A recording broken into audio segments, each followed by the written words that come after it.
हमारे बीच में है, बहुत बड़े सौभाग्य की बात है। ऐसा फंक्शन नहीं आपने एक भी नहीं देखा होगा जहां भूतपूर्व चीफ जस्टिस ऑफ इंडिया और एक भूतपूर्व चीफ जस्टिस हाई कोर्ट के एक ही जगह पे दोनों बहुत कम मिलते हैं। ये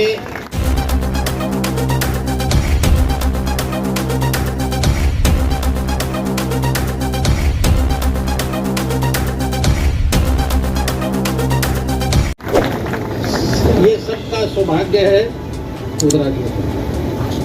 ये हमारा सबका सौभाग्य है।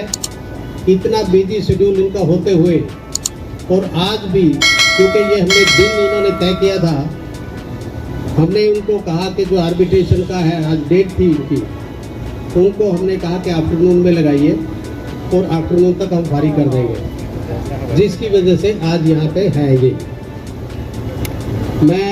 मुझे थोड़ा इंटरवीन किया। बहुत अच्छे सिंगर हैं आप सब, खासकर, और आपकी पूरी टीम बहुत अच्छा गा रहे थे। आप सबका भी धन्यवाद, और परफॉर्मर अभी और भी हैं, उन सब का भी धन्यवाद। और मेरे सबको आपको नमो बुद्धाय, जय भीम। एक तो बार बार ये रिपीट करना पड़ रहा था, अनुशासन अनुशासन अनुशासन।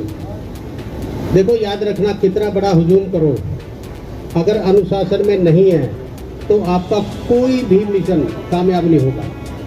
क्योंकि अनुशासन में रहते हुए आप कम से कम डॉक्टर अम्बेडकर से एक तो सीखिए, उन्होंने कभी अनुशासन नहीं तोड़ा। अनुशासन में रह के, कॉन्स्टिट्यूशन के दायरे में रह के उस सब को किया। अब 5 बार जैसे आवाज़ लगाई कि किसी की गाड़ी बीच में खड़ी है, उसकी वजह से ट्रैफिक जाम है, किसी ने कोशिश नहीं की, 3 बार हो चुका है। चौथा, आप जब आए, कम से कम यहाँ पे एक सोचते कि आप गाड़ी इधर लगानी है। ये नहीं है कि मैं अभी हम आए, गाड़ियाँ छोड़ के रास्ते में छोड़ के अपना बंद किया, अपने चले आए। या तो ड्राइवर रखो, नहीं तो कम से कम ऐसी जगह पे लगाओ, कम से कम आप किसी को भी तकलीफ ना हो। क्योंकि आप अपने में देखो, सपोज कोई इस रास्ते से गुजरा, कोई बीमार है, किसी की इमरजेंसी है, तो वो स्टक हो गया। हमारी वजह से जिस चीज़ के खिलाफ हम हैं, ये डिस्क्रिमिनेशन, ये भेदभाव और ये दादागिरी, तानाशाही, उसी को अगर तुम इस तरह करोगे तो क्या मैसेज जाएगा। तो इसका हमेशा ध्यान रखो, कभी भी टाइम पे आओ, डिसिप्लिन रखो और पूरा सहयोग ऐसे दो कि जैसे आप अपना है। क्योंकि जो लोग इस फंक्शन को कर रहे हैं, आप ये देखो कितनी ताकत लगती है। आप सबका एक एक पैसा इकट्ठा किया, ये 2 स्टैचू जो महात्मा बुद्ध और बाबा साहब अम्बेडकर के जो बनाए हैं, ये सब लैंड 1.5 एकड़ के करीब आपने जो खरीदी है, उसका पर्पस डिफीट हो जाएगा अगर हमारे में अनुशासन नहीं होगा। तो सबसे पहले मेरा एक ये है, मेरे से अगर हर शब्द कहे गए उनके लिए माफ़ी चाहता हूँ, क्योंकि इन हर शब्दों के लिए मैं जाना चाहता हूँ, वो किसी को ठीक लगे ना लगे, तो इसके लिए। दूसरा, हम सब डॉक्टर अम्बेडकर एक हुंडी बन गई है, जिसका दिल करे वो बनाते रहो। लेकिन क्या असली में फॉलो कर रहे हैं? डॉक्टर अम्बेडकर को फॉलो ना करके रिजर्वेशन दी हुई डॉक्टर अम्बेडकर की, right to vote doctor Ambedkar का, ना राइट टू वोट का ठीक से उपयोग हो रहा, और ना उनके कहे पे अनुसरण कर रहा कोई। हर आदमी, मैं उसको सलूट करूंगा जो जितनी किताबें, 30-35 हज़ार किताबें डॉक्टर अम्बेडकर पढ़ के और सब धर्मों का अध्ययन करके उसके बाद अगर बुद्ध धर्म को अपनाया है, उससे ज़्यादा कोई किताबें पढ़ के ये कहे कि बुद्ध धर्म ठीक नहीं है, तो तब आपको राइट है कि बुद्ध धर्म का अनुसरण ना करने का। नहीं तो क्या तरीका है? आप अभी तक अजमा रहे हैं। तो जिसकी शरण में वो चले गए इतने पहले, जो इतने हमारे मार्गदर्शक, हम सब मानते हैं उसको, उसके बाद भी सोचने में क्या लगे हुए हैं। और फिर खबरें आती हैं, इसने मंदिर में ये प्रवेश किया, उसकी पिटाई हुई। मैं कहता हूँ उसकी डबल पिटाई होनी चाहिए। और जहाँ तुम्हें जगह नहीं है, जहाँ तुम्हें पूछ कोई नहीं रहा, जहाँ तुम्हें अंदर प्रवेश करने नहीं दे रहा, तो वहाँ जाने का मुझे समझ नहीं आता क्या है। अगर बेइज्जती में इतना ही मजा आ रहा है तो फिर करवाते रहिए, रोज करवाओ, फिर कोई दिक्कत नहीं है। और फिर एक चीज सोचो आप, कभी भी, मुझे ये नहीं पता क्यों गांधी विश्वास में है, एक मूर्ति कौन बनाता है? हम लोग। उसको त्रासते हैं, बनाते हैं, मंदिर में बिठाते हैं, और जब मंदिर में बैठ गई फिर आपको हक नहीं अंदर जाने का। और अगर चले गए, आपने हाथ लगा दिया तो अशुद्ध हो गई। सोचो दिमाग से, मूर्ति में ताकत है ज्यादा या शूद्र में जो हाथ लगाते उसकी पावर ही चली जाती है। एक मैं देखता हूँ बहुत फंक्शंस में हम आपस में क्रिटिसाइज करने लगते हैं। कोई कहेगा गौतम ठीक नहीं काम कर रहा है, कोई कहेगा चिराग पासवान नहीं ठीक कर रहा है, कोई कहता है ये प्रोफेसर रतनलाल ने ज्वाइन कर ली पार्टी। तो आप उनकी चिंता मत कीजिए, आपका काम है जो आपसे बनता है वो आप अपना काम कीजिए। मिशन के लिए, समाज के लिए, कौन कहाँ किस में जा रहा है उसको भूल जाइए। अगर आज मान लो राजेंद्र गौतम ठीक काम नहीं कर रहा तो राजेंद्र गौतम अपने आप खत्म हो जाएगा, आपको चिंता नहीं है उसकी। और जो करेगा वो आगे बढ़ता जाएगा, उसको कोई रोक नहीं सकता। आप याद कीजिए, आप आजमा नहीं सकते, आज किसी के लिए ओपिनियन नहीं बना सकते कि ये ठीक है, ये गलत, वो नहीं। आप मान्यवर कांशीराम का मिशन देखिए कहाँ से चले, 10, 15, 20, 30, 50 जुड़ते जुड़ते कितने साल लगे उनको। DS4, BAM से, then political party, therefore he ruled 4 times a biggest state of the country, that is Uttar Pradesh. अब उसको समझोगे, करोगे तो ठीक है। तरीका तो ये है, या तो लीड करो, दम है, नहीं तो फिर उसको बी लेट, उसको फॉलो करो और उसके साथ जुड़ो।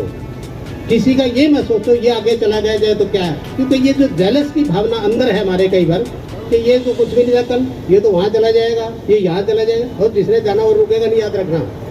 आपके पास एनर्जी उतनी है, टाइम उतना है, और टाइम और एनर्जी में दो ही है, या तो अपनी प्रोग्रेस के लिए लगा लो या फिर दूसरे की टांग खींचने के लिए। दूसरे की टांग खींच पाओ नहीं खींच पाओ उसका तो पक्का वो नहीं है, पर आपने अपने टाइम और एनर्जी सारा उसी में खत्म कर दिया खींचने में, आपका तो रुक गया, कम से कम आपकी प्रगति हो नहीं सकती। तो इस चीज को भी ध्यान रखो ये सब करने का। ये जो विपासना केंद्र बना है और बनने जा रहा है, ये विपासना केंद्र का एक बहुत बड़ा पर्पज ये है, क्योंकि जब आपको मंदिर में कोई नहीं घुसने देता और जो आपके लिए सारा सिस्टम अगेंस्ट है, भेदभाव है और आपसे डिस्क्रिमिनेशन करते हैं, तो उसके लिए आपको कोई जगह चाहिए कि कहाँ जा सकते हैं आप। उसके लिए ये बन रहा है और इसमें पूरा सहयोग देके जितना जल्दी हो सके इसको बनाओ, और ये आपका एक गौरव का स्थान होगा। जैसे बाकी हमारे स्थान है महू और ये अलीपुर रोड और जितने मिला के, तो वो सब उनमें से ये भी एक होगा। बहुत अच्छी जगह पे ये है, अच्छी खुली डुली जगह है और इसमें सहयोग दे आप। एक मेरा सबसे निवेदन, आज हम ये सूट बूट पहने, अच्छे कपड़े पहन के बैठे, सब चमका रहे हैं। आप अगर आज से 50 साल पहले की अगर यही फोटो किसी भी पब्लिक गैदरिंग के देखो, हमारी नहीं, हमारा का तो मतलब नहीं, हम तो गैदरिंग में शामिल ही नहीं थे, जो दूसरे भी थे उनकी ऐसी फोटो, ऐसी पिक्चर, ऐसी वेशभूषा, ऐसा साफ सुथरा कपड़ा उनका भी नहीं था जो आज है। ये किससे मिला है? ये बाबा साहब से, ज्योतिबा फुले, सावित्रीबाई फुले। आज कम से कम ये टीम जो है औरतों की से दिखाई दे रही है, ये कम से कम सावित्रीबाई और ज्योतिबा फुले साहब को सलूट कर रही हैं। आज इतनी तादाद में ये हैं आज, जिसकी वजह से आपको एजुकेशन मिली। सबसे पहला स्कूल लड़कियों का, सबसे पहला इंडिया में, सबसे पहला वो सावित्रीबाई ने पूना में खोला, सबसे पहला। बहुत सारी लेडीज को ये नहीं पता था कहाँ से। सबसे पहली टीचर सावित्रीबाई फुले इंडिया की, उनको याद रखो। जब अगर हिस्ट्री आपको पता हो तो आप अपनी हिस्ट्री क्रिएट कर सकते हैं, जब पता ही नहीं तो अपन चलता रहेगा, कुछ भी कुछ बताएगा। एक जो मैं ये सूट बूट की बात कर रहा हूँ, उसमें एक ये है, पे बैक टू दी सोसाइटी। और पे बैक में हर किसी का ये रहता है, आप आए, समय निकाला, ये भी पे बैक है कि आप मिशन के साथ जुड़े हैं, आपने कुछ इसमें कंट्रीब्यूट किया, पैसा देना दिया, मेहनत की, साथ में मिशन के लगे, ये भी पे बैक है। आप जस्टिस केजरीवाल साहब यहाँ हैं, ये जो जो स्टूडेंट्स हैं हमारे, जो जुडिशरी में आना चाहते हैं, उनके लिए लॉ पढ़ाने ये कई साल से मुफ्त में जाते हैं डिफरेंट कोचिंग सेंटर में। ये दिस इज ऑल्सो पेड है। और एक मैं आप सब होंगे इसमें शामिल, सबको ये पता होना चाहिए तो डॉक्टर अम्बेडकर ने हुआ शूद्रराज खुद ही जो शूद्र थे उन्होंने अपने आप को तो अलग कर लिया, और शूद्र किसको बताने लगे? इन दलितों को शूद्र, जो वर्णा सिस्टम में थे ही नहीं, क्योंकि वर्णा सिस्टम में 3 ही कास्ट ऊपर हैं, ब्राह्मण, क्षत्रिय means Rajput, third is Vysya mean बनिया। इनको छोड़ के जो भी कास्ट है, तो जाट है, गुजर है, यादव है, अहीर है, कुर्मी है, कुछ भी, सबके सब शूद्र है। एक तो ये ध्यान में रखो, क्योंकि शूद्र बनाए गए थे टू फॉर सर्विसेज, जो उनका काम करेंगे। हमसे तो काम, हमारे तो परछाई से भी करते थे, हमसे तो काम करते थे। हम अवर्णा सिस्टम में नहीं थे, ये आउटकास्ट वाला है, 5th वर्णा। तो जो अपने आप को एलिवेट कर लिया कि हम क्षत्रिय, जाट कहते हम क्षत्रिय, गुजर कहते हम क्षत्रिय, मंडल के बाद काफियों को तो डाउन हुआ। जो अभी कोशिश कर रहे हैं मंडल में घुसने के, थोड़े दिन में उनको बढ़ाएंगे, रियलाइज कर लेंगे कि आप क्या हैं। तो इस करके आप अपने आप को पहचानो एक, और ज्वाइंटली काम करो, सबका कॉमन इंटरेस्ट है। ये जो डिवाइड किया है ना आपको जितने कास्ट में सिस्टम में, ये डिवाइड एंड रूल, और जब तक डिवाइड रहोगे ये ऐसे ही रहेगा। एक मेरा अपील है, कई वकील साहब आए हुए यहाँ पे, दिल्ली बार काउंसिल में, दिल्ली बार काउंसिल में 25 मेंबर है इलेक्टेड, 25। आज तक 4-5 हज़ार एडवोकेट कम से कम होंगे, हो सकता है ज़्यादा हो। आज तक एक भी मेंबर इलेक्ट नहीं हुआ, एक भी। उसकी वजह, क्योंकि हर आदमी इलेक्शन के टाइम में झोला दूसरे का उठा के रखता है, और कोई अपना बड़ा वोट मांगने जगह ये कहेगा दूंगा तो मैं आपको, पर कन्वेंसिंग उसकी करूंगा। जब उसकी कन्वेंसिंग कर रहा है, कहाँ से दे देगा वो? जिसकी हिम्मत नहीं है कि साथ में आके खड़ा हो जाए, तो कहाँ से वोट देगा? एक अपना ये झोला उठाना बंद करो, क्योंकि इलेक्शन के टाइम में वकीलों के लिए, बाकी बोलिए मैं कब बोल रहा, इलेक्शन के टाइम में वोटर जितने भी है उनके लिए भी एप्लीकेबल है। इलेक्शन के टाइम में कोई भी दूसरा आएगा, आपके ऊपर हाथ रखेगा, ये कहेगा भाई बस तू ही है, बस मेरा इंसान, इलेक्शन तू ही जितवाएगा, तेरी वजह से होगा सब कुछ, और वो हो गया चौड़ा, और अपने आप में समझ गया तू तो बादशाह है। और इलेक्शन खत्म होते ही उसके बाद उसको बैठने के लिए भी जगह नहीं मिलती, चाय पानी तो दूर की बात। और ये रिपीटेड भी हो रहा है। एक आध बार हो, मैं समझ में आता हूँ कि पहली बार हुआ, नहीं पता था, नहीं समझ पाए, लेकिन हर बार हो रहा है। अब वकीलों से मेरा ये विरोध है कि कैंडिडेट 1 या 2 खड़े करो और कन्फाइन करो कि उनको वोट दो। उसमें हमारे स्टार्ट तो 2 से करो, बात करते 8-10 हो जाएंगे, बिल्कुल हो जाएंगे 8-10। अपनी वोट है इतनी, पर देते कहाँ हैं? वोट तो चली जाती है, दूसरी तो आपके पास कहाँ से आएगी? एक आप एम्प्लॉयमेंट की बात, जैसे राजेंद्र गौतम ने बोला, और वो सबको आपको पता ही है। अब ये रोजगार नहीं बचे हैं, नौकरियां नहीं बची। आज ये जो है, ये जो हुए थे सरकारी एस्टेब्लिशमेंट, उनकी वजह से आप सब किसी न किसी के घर में से नौकरी करते रहे, जिसकी वजह से आप उसके बाद ऊपर आए हैं। नौकरियां गई, भूल जाओ इनको।